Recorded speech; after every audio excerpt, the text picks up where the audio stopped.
કચ્છ અને ગુજરાતની રસપ્રદ ઘટનાઓને સમાચાર જાણવા અમારી ચેનલને લાઇક, શેર અને સબસ્ક્રાઇબ કરો. હાજીપીરનો મેળો નજીક આવી રહ્યો છે ત્યારે લાખો શ્રદ્ધાળુઓ દર વર્ષની જેમ ઉમટશે, પરંતુ હાજીપીર જતા માર્ગના કોઈ જ ઠેકાણા નથી તેવો આક્ષેપ કરાયો છે. ત્યારે સ્થાનિક આગેવાનોએ જો તાત્કાલિક કામ હાથ ધરવામાં નહીં આવે તો રસ્તા રોકો આંદોલનની ચીમકી ઉચ્ચારી છે.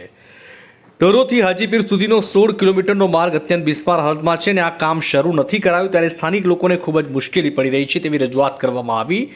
જે તે સમયે તંત્ર દ્વારા ડોરો ગામથી હાજીપુર સુધીનો રોડ રિપેરિંગ કરવાનું કામ એજન્સીને સોંપવામાં આવ્યું હતું, પરંતુ આજ સુધી એજન્સીએ કામ શરૂ ન કરતા સ્થાનિક લોકો પરેશાની ભોગવી રહ્યા છે.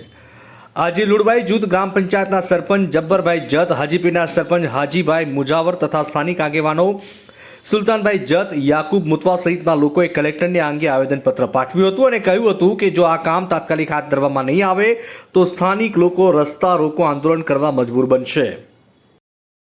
મારું નામ જબ્બર જત અને હું સરપંચ શ્રી લુડબાઈ જૂથ ગ્રામ પંચાયત.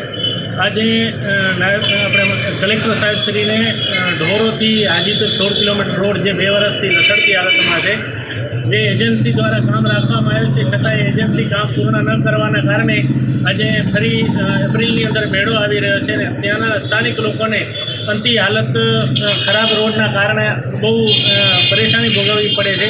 તેના કારણે આજે કલેક્ટર સાહેબશ્રીને લુણા જૂથ ગ્રામ પંચાયતના સરપંચ હાજીભાઈ તથા હું તથા અન્ય અગ્રણીઓ સાથે મળી કરીને આજે આવેદનપત્ર આપી અને સાહેબ પાસેથી માંગણી કરવામાં આવી છે કે આ રોડ જે ઢોરોથી હાજીપીર 16 કિલોમીટરનો રોડ 2 વર્ષથી બંધ હાલતમાં છે એ ચાલુ કરવામાં આવે અને સ્થાનિક લોકોને જે તકલીફ પડી રહી છે એની પૂર્ણ વિરામ આવે અને અન્યથા જો નહીં કરવામાં આવે તો અમે 2 દિવસની અંદર રસ્તા રોકો આંદોલન કરીશું તેવી પણ આજે સાહેબશ્રીને અમે લેખિત રજૂઆત આપી છે.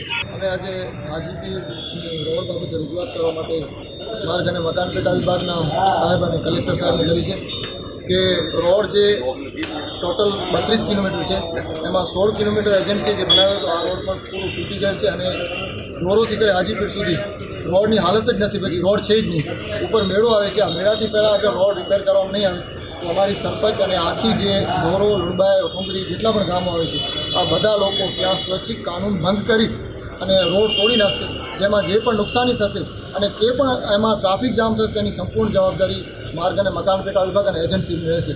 અમે 48 કલાકનું અલ્ટિમેટમ આપ્યું છે. 48 કલાકમાં તો રોડનું કામ ચાલુ કરવામાં નહીં આવે તો અમે રોડ તોડી નાખશું, જેમાં જે જવાબદારી થશે એ જવાબદારી તંત્રની રહેશે.